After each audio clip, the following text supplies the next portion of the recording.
शक्तीपीठ हायवेच्या संदर्भात संबंधित अधिकाऱ्यांशी माझी चर्चा झाली आहे आणि एकंदरीत कालच मी MSRDC डिपार्टमेंटचे जे प्रमुख आहेत त्यांच्याशीही माझी चर्चा झाली।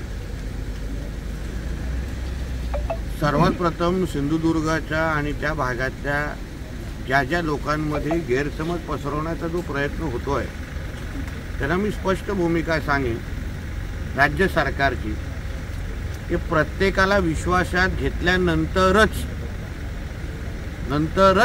हा महामार्ग होणार आहे। एक दुसरा विषय असा आहे की मी असो, खासदार राणे साहेब आणि जिल्हाधिकारी कार्यालयामध्ये 2 आठवड्या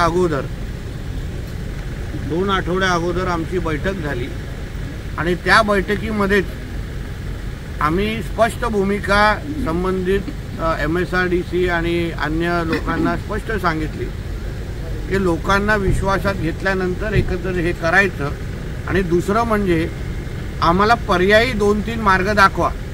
कारण का आता असलेल्या महामार्गाचा जो काही प्लॅन आहे त्याच्यामध्ये आमचं बांदा शहर आणि काही भाग बाधित होत आहेत किंवा बाजारपेठ बाधित होते आहे आणि म्हणून आम्ही सांगितलं की ह्या गोष्टी आम्हाला चालणार नाहीत आणि आता असलेला जो हायवे आहे तो थेट गोवामध्ये बाहेर निघतोय।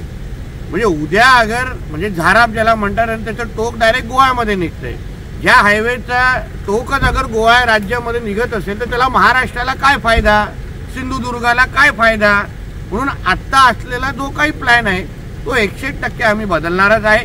त्या संबंधित कॅबिनेटमध्ये पण आमची चर्चा झाली, संबंधित वरिष्ठ अधिकाऱ्यांची पण चर्चा झाली आणि नंतर 2 जे पर्याय आम्ही जे काही पर्याय सुचवलेले आहेत ते त्याच्यामुळे जो पर्याय नवीन येतो तो 0 पॉईंट किंवा मळगाव या काही भागांमध्ये तो आता शक्तीपीठ हायवे तिथून बाहेर निघू शकतो आणि तिथून मग कोस्टल रोड असो, रेडी असो आणि अन्य विकासाच्या दृष्टिकोनातून महत्त्वाचे असलेले जे मार्ग आहेत तिथून निघेल।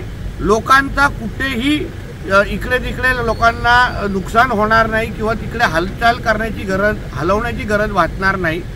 काही लोकांच्या जे काही शेतीमधून अगर जमीन जात असेल त्याचाही योग्य पद्धतीने मोबदला त्यांच्याशी चर्चा केल्यानंतर तो दिला जाईल। पण आत्ता जो करंट प्लॅन आहे तो 100% आम्ही बदलणार आहोत। तो आत्ताचा प्लॅन राहणार नाही।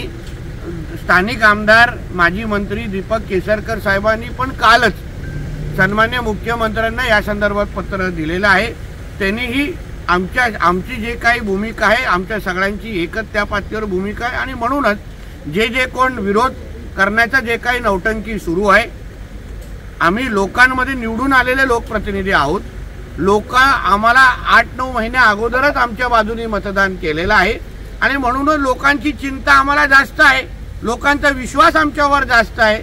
ज्यांना लोकांनी नाकारलेला आहे, ज्यांना लोकांनी घरी बसवलेलं आहे त्यांनी लोकांच्या माती भडकवण्याचा प्रयत्न करू नये। तरी त्यांचे पण काही प्रश्न असतील त्यांच्याशी संवाद करायला मी स्वतः तयार आहे पालकमंत्री म्हणून। आम्हाला काय उगाच इथे वातावरण खराब करायचं नाही, कोणाचा उगाच इथे कुठलाही पोलीस बळाचा वापर करायचा नाही। जे आंदोलनकारक आहेत, जे काही त्यांची शिष्टमंडळ आहेत, जी काही कुठली तरी समिती केली असेल त्या समितीने पालकमंत्री म्हणून माझ्याशी येऊन बोलावं, त्यांच्या काही प्रश्नांचं उत्तर द्यायचं असेल तर मी तयार आहे आणि आमची भूमिका पारदर्शक आहे। आम्हाला काही लपवालपी करायची नाही।